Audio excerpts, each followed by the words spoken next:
Trois titres à l'entame de cette édition de l'information sur la télévision du monde de crise sociopolitique dans les régions dites anglophones. Encore un engin explosif improvisé découvert à Kumba, chef du département de la Mémé, région du sud-ouest du Cameroun. Une bonbonne de gaz transformée en engin explosif a été démantelée par les éléments de force de défense et de sécurité déployés dans cette partie du triangle national. Toujours dans l'actualité, rien ne va plus à la chefferie du groupement de Bagam, c'est dans la région de l'ouest du Cameroun. Les princes héritiers déchus de cette collectivité traditionnelle revendiquent le testament authentique et originel de leur défunt père. Par ailleurs, ils interpellent les autorités administratives à ramener la sérénité et le calme au sein de cette chefferie où il ne règne plus la paix, mais davantage plus de tensions.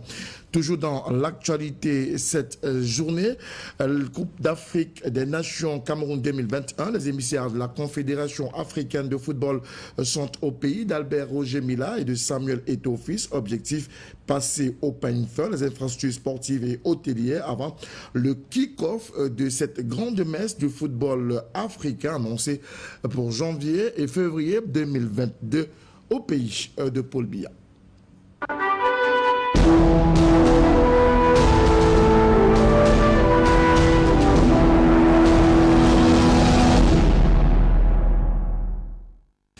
Madame, bonsoir, monsieur, bonsoir une fois de plus. Merci de votre extrême fidélité. Bienvenue à cette édition de l'information du soir sur la télévision du monde. Nous l'ouvrons avec cette actualité dans la région du sud-ouest du Cameroun, précisément à Kumba, chef du département de la Mémé, où il est question de la découverte d'un nouvel engin explosif improvisé.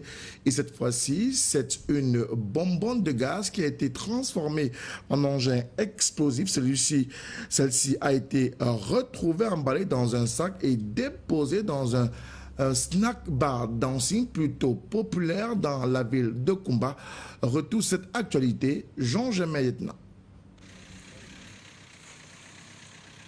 L'engin explosif improvisé, cette fois sous la forme d'une bonbonne de gaz, a été découvert, enfoui dans un sac et déposé dans un snack bar dancing très populaire au quartier Fiango, à Kumba, dans le département de la Mémé, région du sud-ouest. Et c'est le bruit du coup de feu qui a attiré l'attention des forces de défense et de sécurité qui sont aussitôt descendues sur les lieux et retrouvé le responsable de ce snack bar dancing baignant dans une mare de sang après avoir été atteint par balle par les combattants sécessionnistes.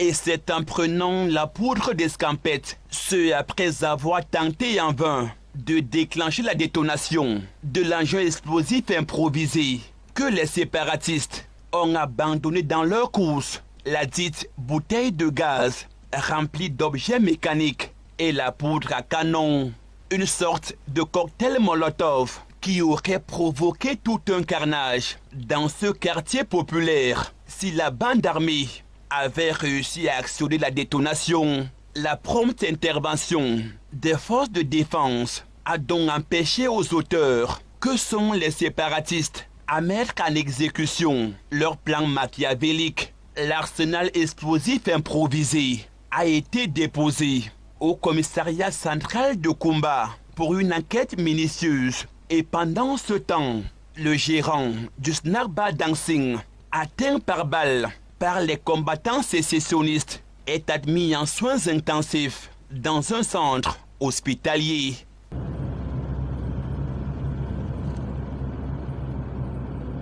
Et puis toujours dans le chapitre des faits de société après Kumba, nous mettons le cap à Mélons, dans le département du Mongo, où un homme handicapé a été retrouvé mort dans son domicile à la suite d'un grave incendie. La famille pointe un doigt accusateur sur le neveu de la victime qui, bien entendu, était prise en charge par ce dernier. Une enquête a par ailleurs été ouverte par les éléments de la brigade de gendarmerie de Mélons pour avoir le femme de cette histoire et tenter de rattraper ce présumé voleur, mais aussi assassin.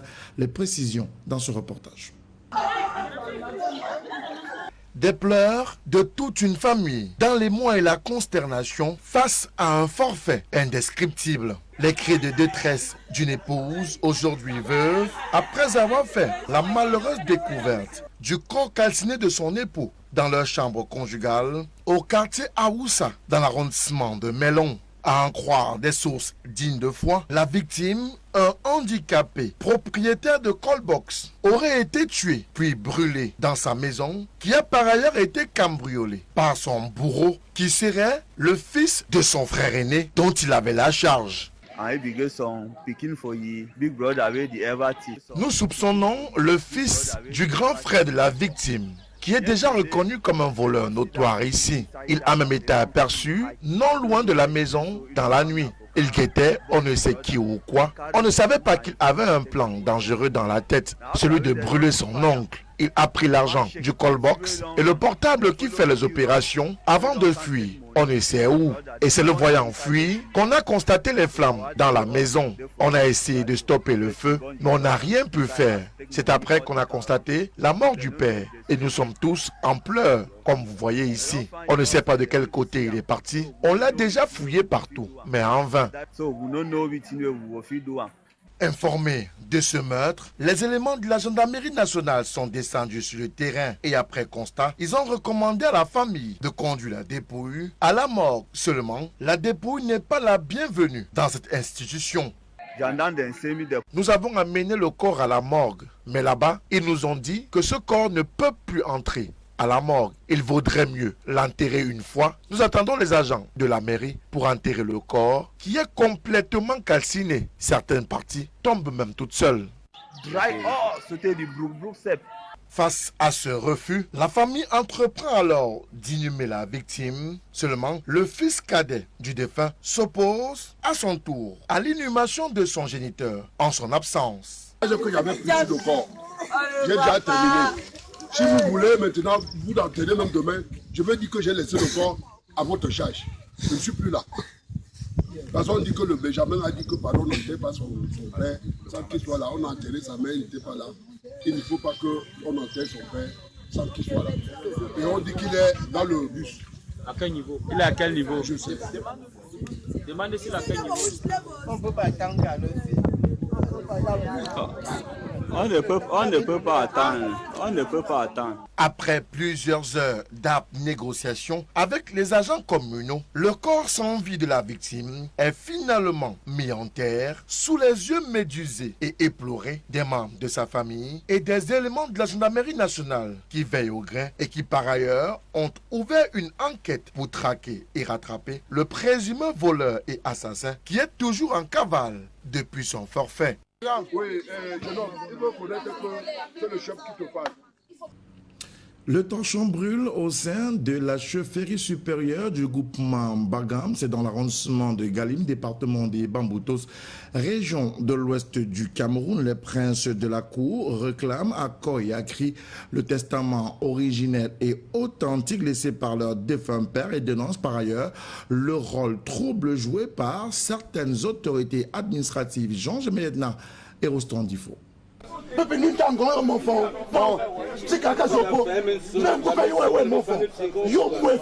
Climat tendu en ce moment à la chefferie supérieure du groupement Bagam dans l'arrondissement de Galim, département des Bamboutos, région de l'Ouest. Les princes déchus réclament à corps et à cri le vrai testament de leur défunt père. Actuellement, notre objectif est d'entrer en position du vrai testament de notre papa et de dégager les trois personnes qui sont en train de détruire notre petit frère qui est ce successeur pour l'instant. Et nous leur avons donné rendez-vous dimanche pour qu'ils nous présentent le testament, le vrai testament.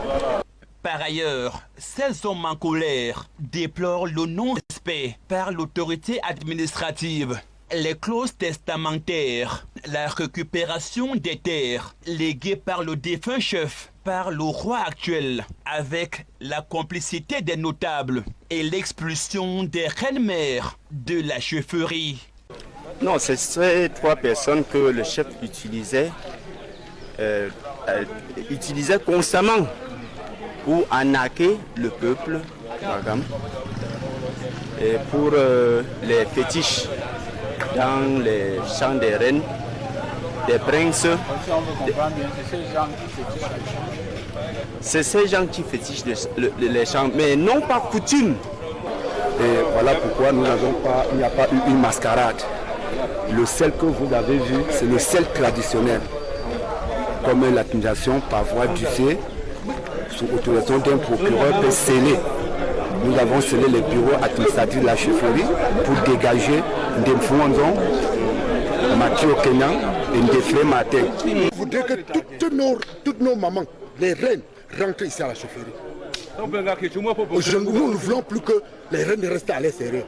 Toutes les reines, la chefferie, Bamileke grandit qu'avec les femmes. Mais on met un célibataire dans une chefferie, non, ça ne se fait pas. Rappelons que c'est depuis le 1er août de l'année dernière, jour des obsèques officielles de Feu Sa Majesté Simotin Kunzossier Jean-Marie, dont Fontaine d'Op Dieudonné a été porté au trône de cette chefferie de 2e degré. Certains princes et princesses de la cour royale contestent la légalité du testament et dénoncent les manœuvres peu orthodoxes de l'autorité administrative qui avait installé le chef, aujourd'hui désavoué. Et vous verrez que, et vous l'entendrez tantôt dans l'hymne. Intéressons-nous à présent à la vie dans les collectivités territoriales décentralisées et mettons le cap à la commune de Ndjombe-Pendja où il était question ce vendredi d'une session ordinaire de plein droit consacrée à l'élection du maire. On se souvient, Paul-Éric Kingué, maire de cette collectivité territoriale décentralisée, est décédé. Il a d'ailleurs été conduit à cette dernière demeure et ce vendredi, les conseillers municipaux autour des autorités administratives ont procédé à l'élection d'un nouveau maire. C'est d'ailleurs le vice-président national du MPCN, le parti du défunt Paul-Éric Kingué, qui est désormais le maire de cette mairie. Les précisions dans ce reportage.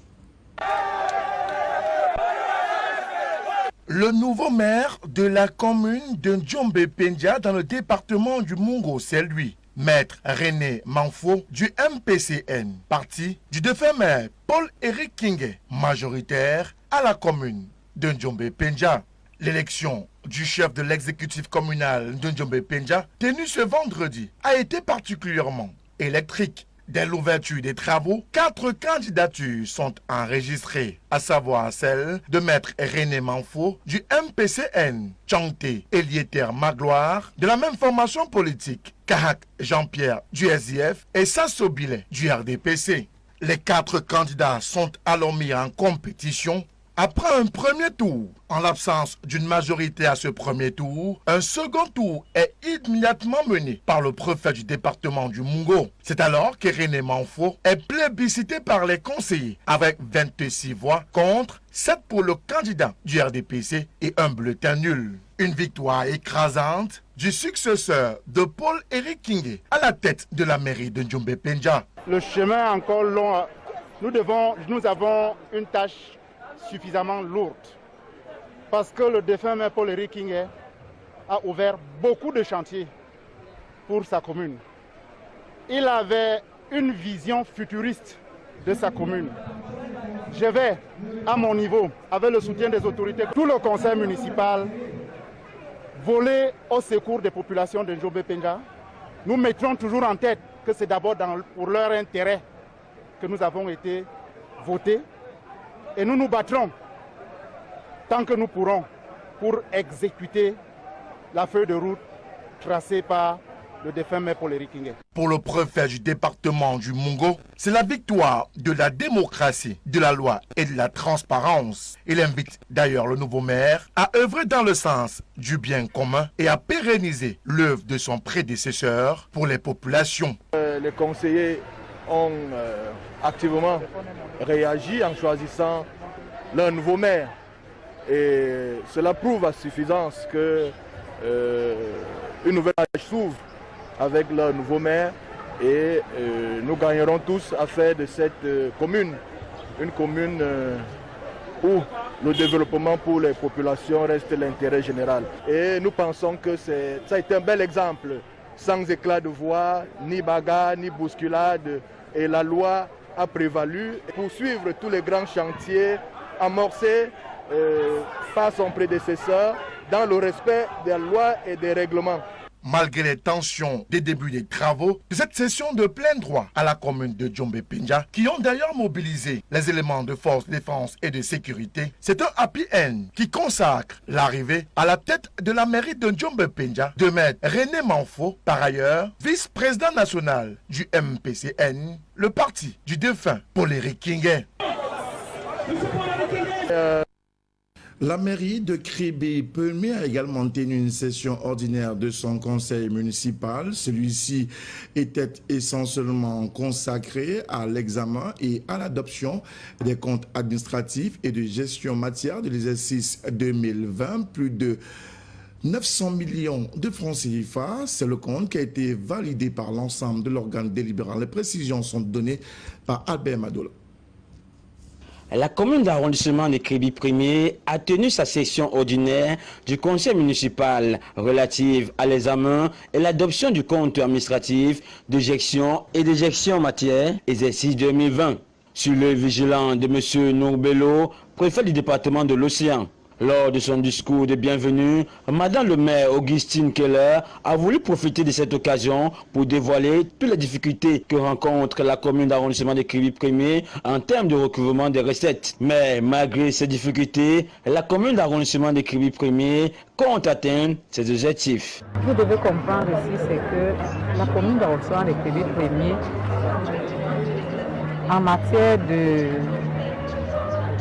taxes propres déjà, pour le moment, nous ne recouvrons que des petites taxes, l'OTVP, parce que jusque-là, nous ne savons pas encore où vont les taxes telles que les impôts payés par les différentes sociétés qui sont à crédit.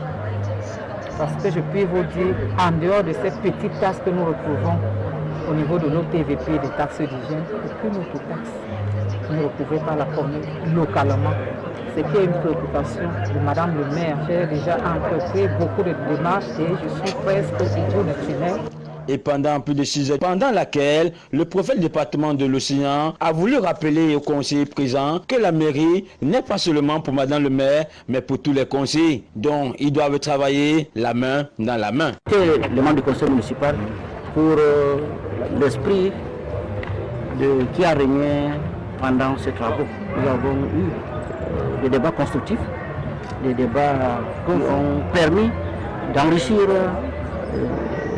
toutes les délibérations qui ont été mises sur la table par Madame le maire. Donc nous avons déjà apprécié le fait que les conseillers municipaux ont adopté le compte administratif, le compte de gestion municipale et le compte de gestion matière. Et nous avons prescrit aux conseillers municipaux et à Madame le maire de relever le niveau des recettes propres, parce que nous avons constaté des très bas, et en essayant de sensibiliser la population pour un civisme fiscal. Mais également, nous avons prescrit aussi une implication de l'ensemble des conseillers municipaux dans les affaires de la commune. Et le conseil devrait être aux côtés de Madame le maire pour pouvoir l'assister au quotidien dans la gestion des affaires, pour ce qui est surtout de la sensibilisation des populations, pour pouvoir, par exemple, relever le niveau des recettes. Le budget 2020, dont les recettes et les dépenses avaient été initialement arrêtées de manière équilibrée à la somme de 996 991 000 francs, a connu une augmentation de 170 889 605 francs en termes d'autorisation spéciale, portant ainsi l'enveloppe globale à la somme de 1 167 891 605 francs. Son exécution s'est faite dans un environnement marqué par le changement de l'exécutif communal, mais surtout par la crise sanitaire de la COVID-19 ayant touché la plupart des pays du monde. Lutte contre les inondations dans le 4e arrondissement de Douala. Une vaste campagne de drainage des eaux pluviales a été lancée sur le terrain ce vendredi. Elle est portée sur le terrain par la mairie de la ville, mais aussi par l'exécutif communal du 4e arrondissement. Les précisions dans ce reportage.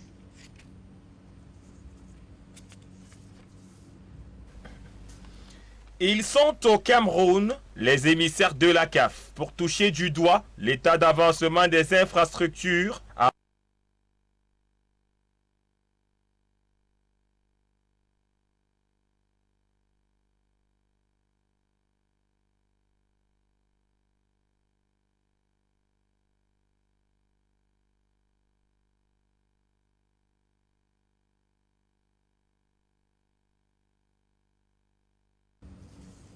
Nous parlerons de cette actualité dans nos prochaines éditions de l'information sur la télévision du monde. Chaque année, le 21 du mois de mars est célébrée la journée mondiale de la biodiversité.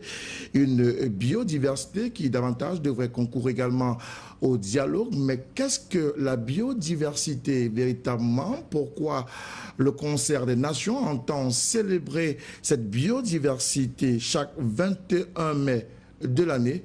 Les précisions avec Irène Gladys Nono. La Journée internationale de la biodiversité, créée en 1993 par les Nations Unies, est fixée au 22 mai depuis 2000. Cette campagne mondiale, menée par l'Assemblée générale des Nations Unies, sensibilise les citoyens à la richesse des espèces végétales et animales sur la Terre. En 2017, elle a eu pour thème « Biodiversité et tourisme durable ». En 2018, célébrer les 25 ans de la diversité biologique. La forêt représente aujourd'hui 30% de la superficie de l'ensemble des terres. Les pertes en arbres se comptent en milliers d'hectares chaque année. En 2005 déjà, les arbres représentaient 4 milliards d'hectares, soit une diminution d'un tiers depuis la naissance de l'agriculture 10 000 ans plus tôt. 20% des forêts occupent encore de nos jours des superficies intactes. Forêt tropicale humide, forêt côtière, forêt des marais ou des mangroves, abritant toute une riche biodiversité. La décennie de l'Organisation des Nations Unies pour la biodiversité 2010-2020 sensibilise et lutte pour la préservation des forêts, des zones arides dans lesquelles habite un tiers de la population mondiale qui souffre des problèmes environnementaux et économiques. Fin 2009, 7 milliards d'arbres avaient été plantés. Un seul arbre adulte libère suffisamment d'oxygène pour faire vivre 2 êtres humains. D'après les scientifiques internationaux, une espèce de mammifère sur 4, une espèce d'oiseau sur 8 et un tiers des amphibiens connus sont actuellement menacés de disparition. Célébré en 2001 sous le thème « Faisons partie de la solution », ce thème s'inscrit dans la continuité de l'élan généré l'année dernière par le thème « Nos solutions sont dans la nature ».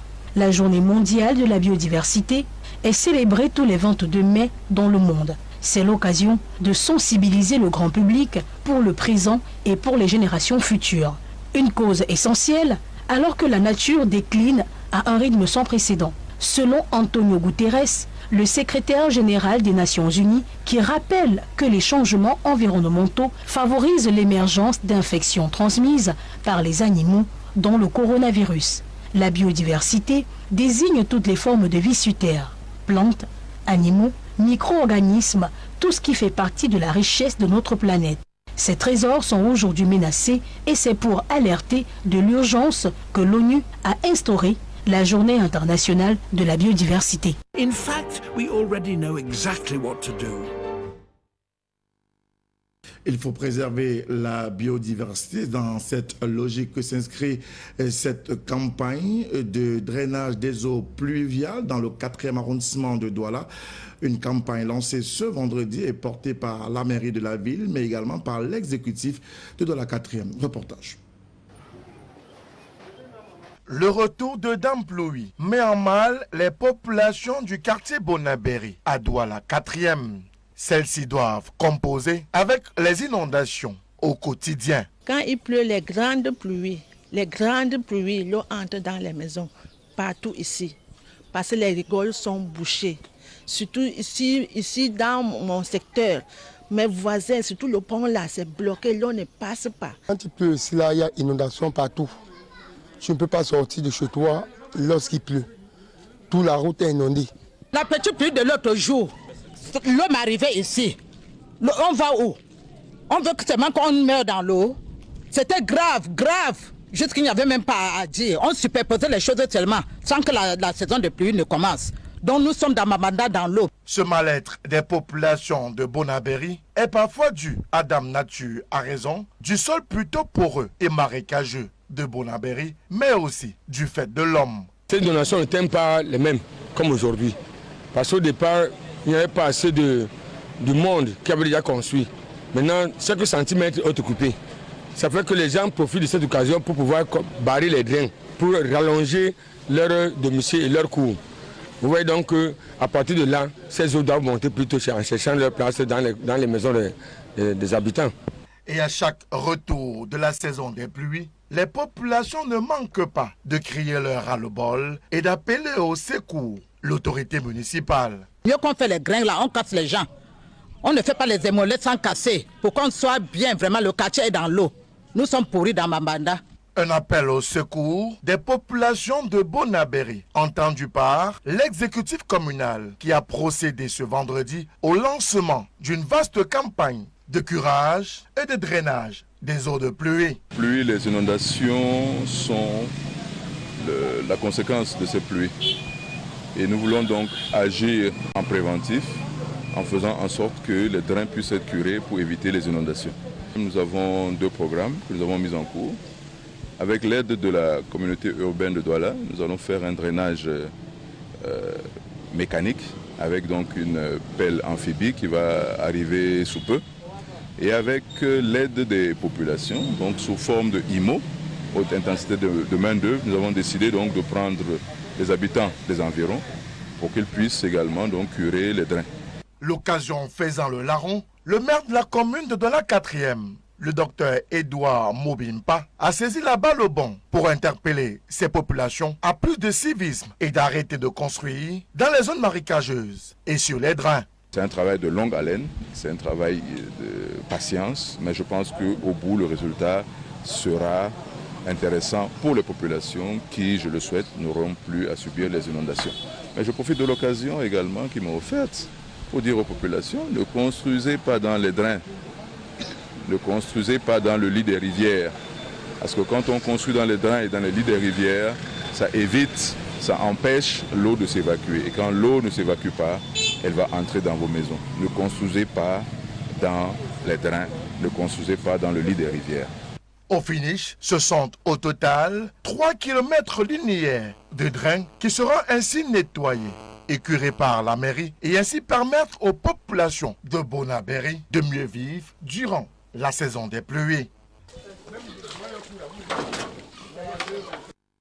Et puis dans le chapitre de l'actualité, on s'intéresse aux aéroports du Cameroun.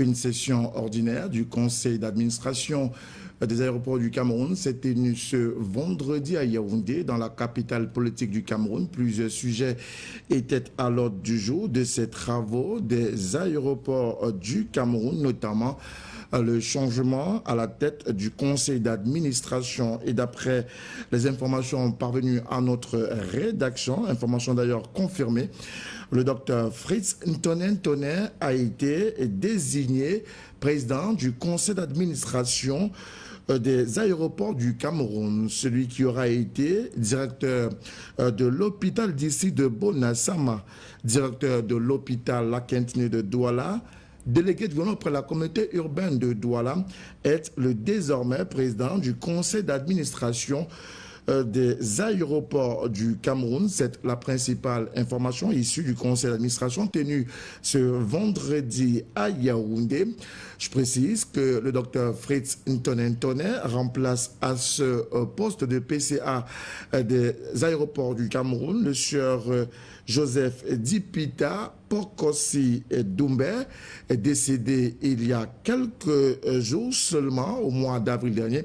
Joseph Dipita Pokosi Doumbé était donc le président du conseil d'administration de cette institution parapublique. Il est décédé au mois d'avril dernier.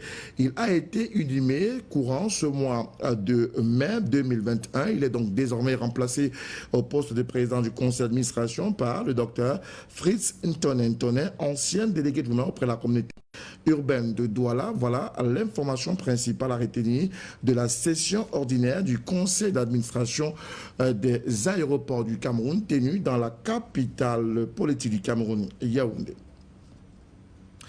Nous parlons toujours d'actualité, notamment de sport. Coupe d'Afrique des Nations Cameroun 2021. Les émissaires de la Confédération africaine de football sont au pays d'Albert Roger Mila et de Samuel Eto'o-Fils. Objectif de cette visite sur le terrain, passer au scanner. Les différentes infrastructures sportives et hôtelières devront abriter cette compétition quelques semaines, quelques mois même avant le kick-off de la dite CAN. Les précisions de John Pitonka.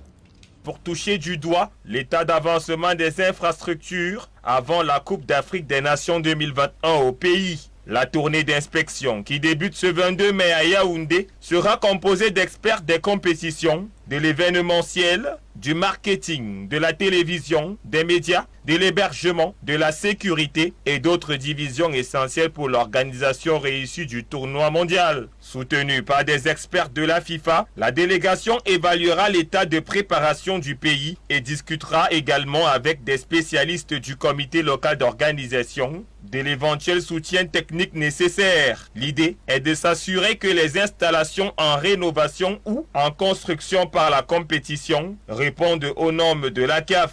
Au programme ce 22 mai, visite du lieu du tirage au sort et réunion CAF Koken pour le tirage au sort. Visite du stade Amadou Ahidjo plus terrain d'entraînement de Yaoundé et puis visite des hôtels de la ville pour le tournoi final. Première partie de la visite. Suite et fin de la visite à Yaoundé le 23 mai 2021 avec le stade Olembe et ses terrains d'entraînement plus la visite des hôtels. Après, cap sur Garoua le 24 mai avec la visite du stade Roumdé Adia, les terrains d'entraînement et les hôtels de la ville. Cette formalité remplie, départ pour Bafoussam le 25 mai avec au programme la visite des terrains d'entraînement et hôtels de la ville. Et puis suivra Douala le 26 mai avec la visite du stade de Japoma et du stade de la réunification, les terrains d'entraînement et hôtels de la ville. Fin de la visite le 27 mai dans les villes de Limbé et Bouya avec l'inspection du stade Omnisport de Limbé, des terrains d'entraînement et les hôtels de Limbé et Bouya. Une visite qu'on espère permettra au Cameroun de se projeter et de préparer sereinement la CAN au pays après l'échec de 2019.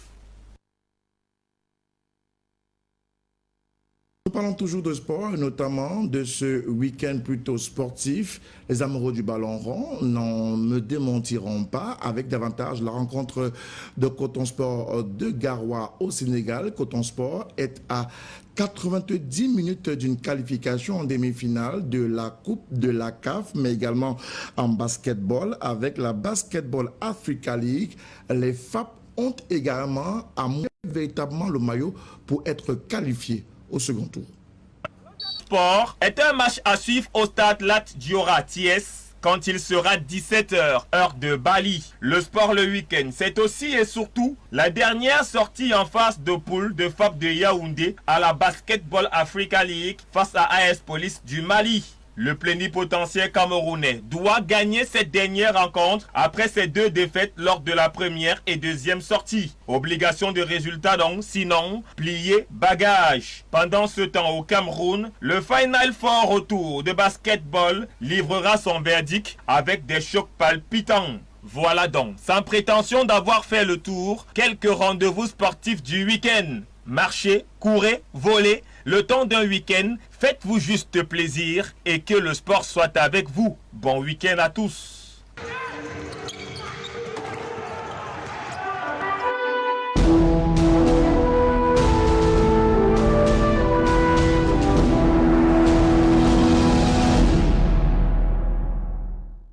À l'international, nous nous intéressons à l'Algérie où le kick-off de la campagne en vue des élections législatives est définitivement lancé sur le terrain. Les Algériens sont appelés aux urnes le 12 juin à la faveur des élections législatives. Le pays vit depuis jeudi au rythme de la campagne électorale irrélative. L'autorité nationale indépendante des élections dit avoir retenu 1500 listes dominées par des candidatures indépendantes alors que 1200 autres ont été rejetées. Il fallait montrer patte blanche, les personnes soupçonnées de corruption n'ayant pas le droit de concourir selon la loi électorale. Mais ce scrutin ne fait pas l'unanimité. Il est contesté par les partis d'opposition laïque ou de gauche, ainsi que par les manifestants du Irak qui appellent à un changement de système dans le pays.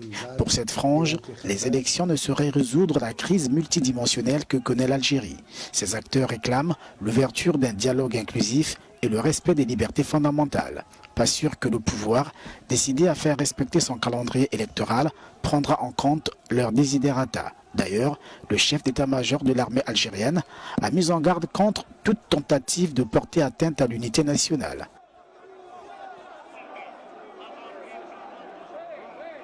Madame, Monsieur, c'est la fin de cette édition de l'information du soir sur la télévision du Monde. Merci de l'avoir suivi. Restez en compagnie de nos programmes qui se poursuivent. Bon week-end à toutes et à tous. À très bientôt.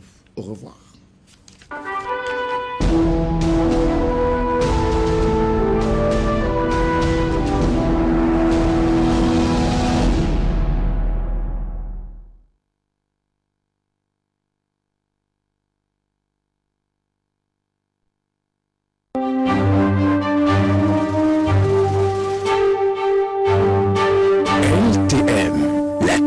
Du monde inspiré par vous. Tout le monde